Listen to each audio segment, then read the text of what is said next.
Morning, welcome to today's video. We're in Martina Franca. We've left Otranto, took us about 2 hours motorway. We're on our way to Matera, so we thought we'd just stop off, have a look at Martina before we carry on. So we're going to see if we can stick to our €350 a day budget, including everything bar our flights. So come along with us as we explore Villa Franco, is that right? Martina and Matera. I'm useless at knowing the places, but hopefully they're beautiful anyway, and they look better than I pronounce them. If you're tired of the crowded Puglia locations like Alba Rebello, then maybe Martina Franca is the place to come and visit. In 1310 it gained tax-free Franca privileges, then flourished into a Baroque town of palaces and the Basilica di San Martino. It's lived in, local, and blissfully so much quieter. Maybe this is the real Puglia that you wanted to discover. Having a wander around Martina Franca and all the little lanes. Doesn't seem to be a lot besides the square and the cathedral. That is very impressive.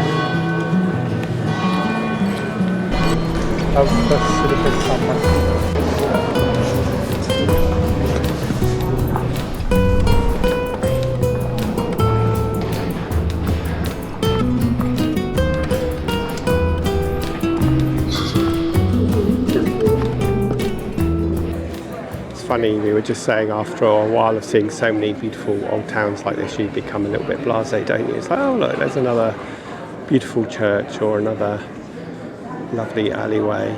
Martina Franca is definitely worth putting on the map to go and see. Yeah, and we've managed to get away from the awful weather and the thunderstorms, and you can see we're in blue sky again, and it's about 27 degrees, so it's a lot cooler than yesterday, but it's still pretty hot, isn't it? Anyway, so we just stopped lunch at a quite funky place. I can't remember what this is called, but we've had the kind of tapas mixture of all their local foods for €12, so not bad.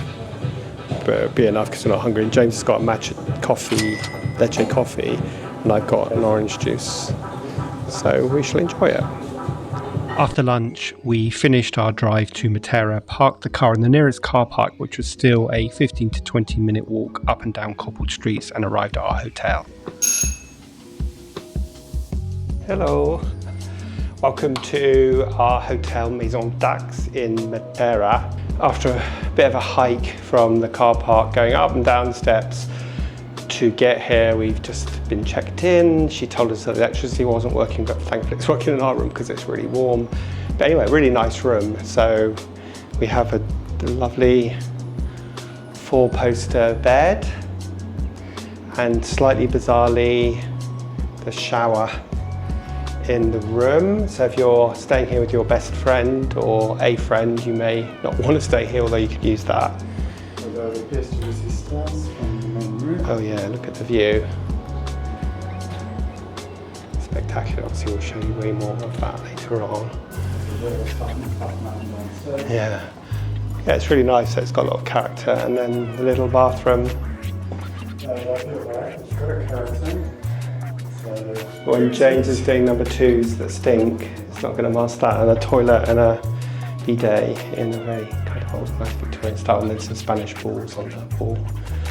So that is our room at Maison Dax. It's cost about the same as the other rooms. We've had to pay, bear in mind when you're staying in Italy, you have to pay city tax on top of what you booked, which is €2 per person per day. And we've also reserved our parking, we'll talk a bit more about that later, in advance. So we have that for 3 days at €20 a day. It's quite a hike from here to the car park, so it'll be fun on Sunday when we're flying home pretty early.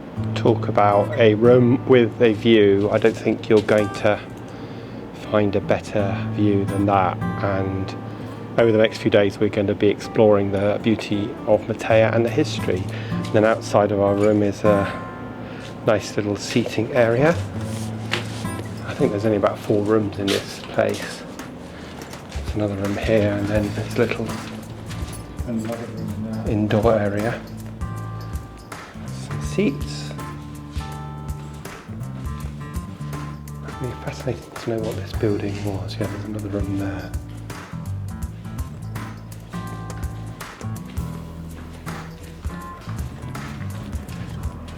There's James.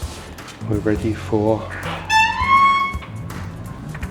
our Aperol and do a little bit of exploring tonight, but we're going to save most of it for the next couple of days. Get a sense of how our hotel is built into the, our B&B is built into the rocks, which I suspect a lot of places are. We'll talk about the history of Matera in a little bit later, but lots of steps. So if you do come here, be mindful that there's going to be a lot of walking and a lot of steps. Look at how lovely the doors are behind. It's cloudy now, a bit of blue sky, so it's a bit cooler, which is just as well, because it's really been very humid. Seems appropriate to start our time in Matera with an Aperol Spritz. So we're going to chill out here for a while, watch the world go by, and then plan out where we're going to eat and what we're going to do tomorrow. Ristorante Francesca. Which was one of the restaurants that the hotel recommended, and also high up in TripAdvisor. We've ordered a glass of the house white wine, which is actually really nice, and we've got some little bruschetta.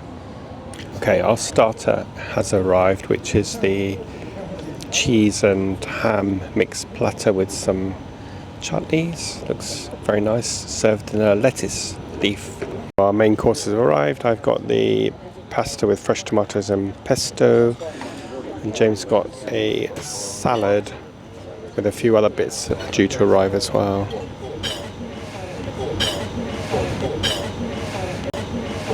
Good morning from our first full day in Matera, and we are going to go exploring. It's going to be another really hot day today.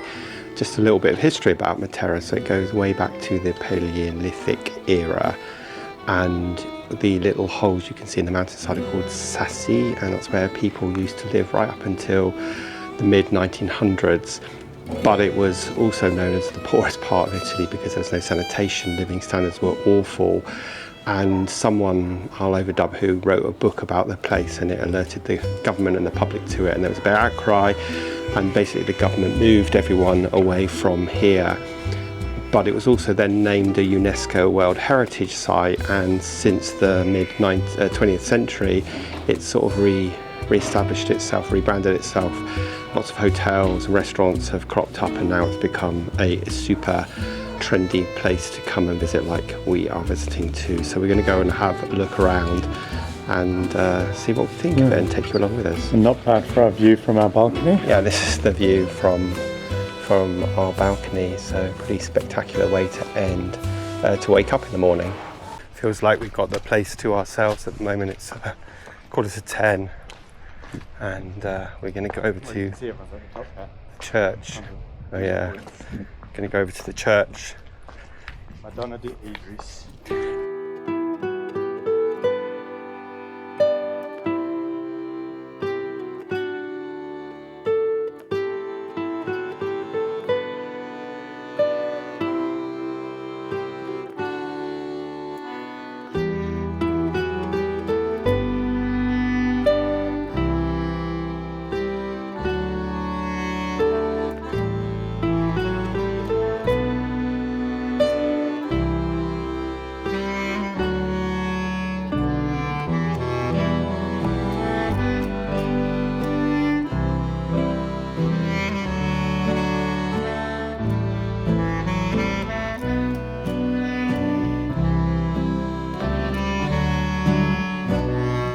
Amazing views. So we're halfway up to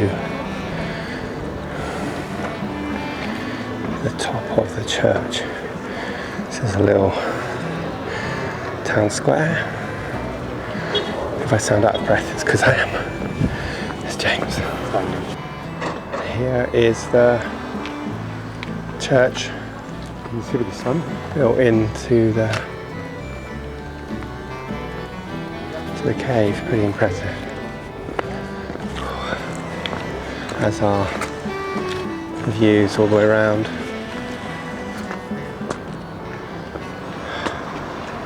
It's amazing really, isn't it, that this place has evolved into what it has evolved into, because it's so difficult getting here with our luggage, let alone all the building materials that must have been lugged up here.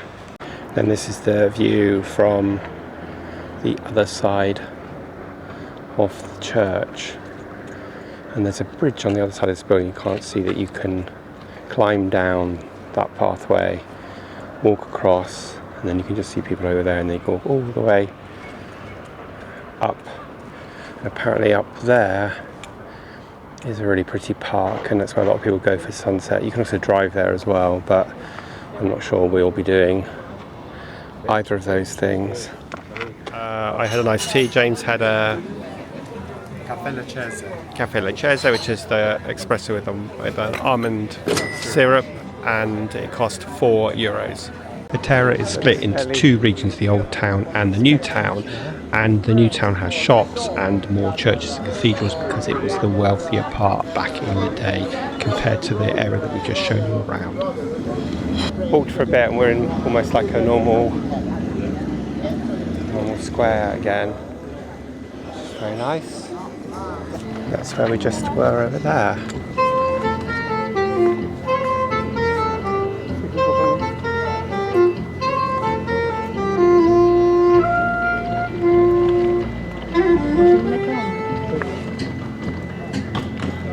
Going into the caves.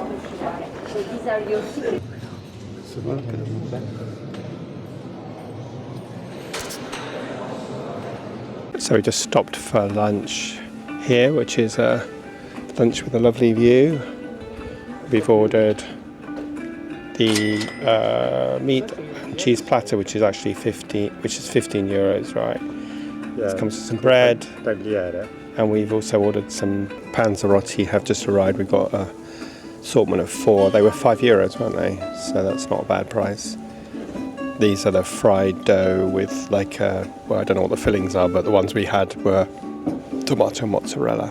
They were yummy. So we've come to a proper gelato place. Really interesting flavours as well.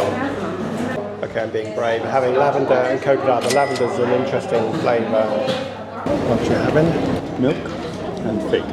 Give the lavender a go. I'm not quite sure what I think of it. It's not my favourite flavour, but hey, try something new. Turn a corner and you discover another lovely old church. It was called Byzantine from Byzantium. What was Byzantium? Byzantium was because going for attack from barbarians, Vikings, it's the European. So after a bit of faffing around, we managed to decide where to come for dinner. James is having a small meat and cheese platter, and I'm having spaghetti with courgettes and bacon. That was lovely. That was really, really nice. Very nice. Mine was 18, so it was about £16, and James is 28. Apparently there's 450 restaurants in Matera. So you can go to a different restaurant every day of the year. We've tried a few. It's nice just wandering around now in the cool evening and everyone else is out and about.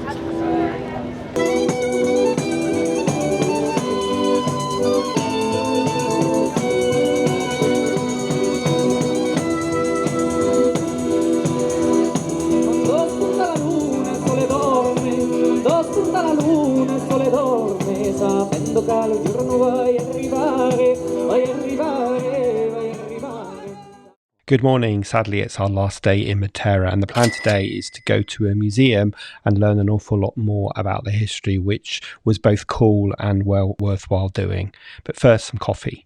So just stop for a coffee before we go for our tour. I've got a cappuccino. James has got a Caffè leccese. which is espresso and almond syrup, and we've got two espresso. We've got 2 of these little pastries, which look very nice. Beneath Matera's streets, we step into the Matera, a set of caves or hypergym to give them their correct name, right in the heart of the new town of Matera.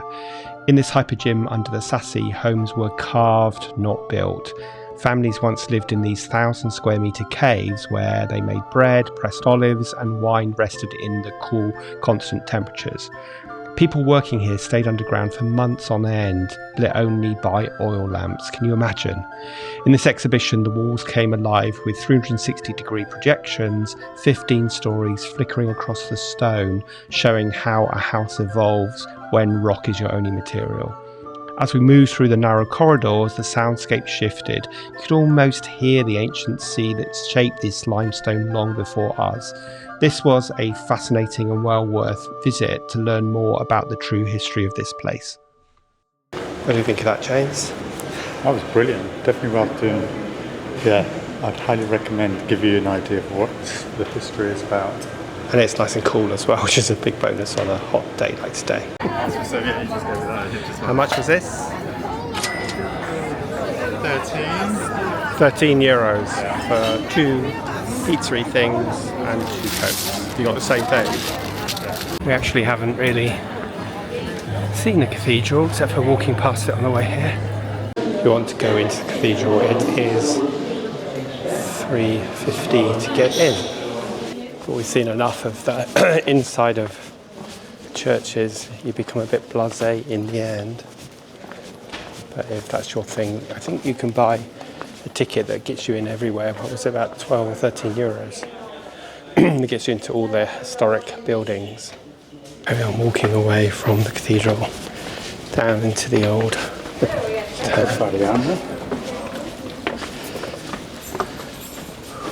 So we're at outdoor Sassi for our last night. It looked really small from the outside, but then you turn up on it. Yeah, it's a massive thing, but great view. Great views of the grassy caves for our last supper. Yeah. So what are you having? I'm having the antipasti as usual. And I'm having the arrabbiata pasta and the tomato salad, caprese salad, and some nice bread. I think we're both quite hungry because we've had 2 aperol and a bit drunk, but we've got a bottle of wine coming because they don't do it by the glass. So we are coming to the end of our time in Matera and also the end of our time in Italy. So we've had 3 days here. What do you think about Matera, James? What's your recommendation? Stunning. It's absolutely stunning. Definitely put it on your list if you're coming down to southern Italy. It's only an hour from Bari Airport. First thing to do, I would suggest do that immersive multimedia on the history of that. Gives you an appreciation when you walk around and you kind of see all the caves and everything. Yeah, it's just stunning. It's very biblical. Very nice. Bring strong walking shoes, lots of energy to walk all over the place. But definitely worth a visit. And if you were to sum up this whole trip, what would you say about it? It's a brilliant part of the country. If you've been to Italy before, you'd be like, meh, come down to Puglia and Basilicata. It's completely different. There's a cat that just jumped down that cliff.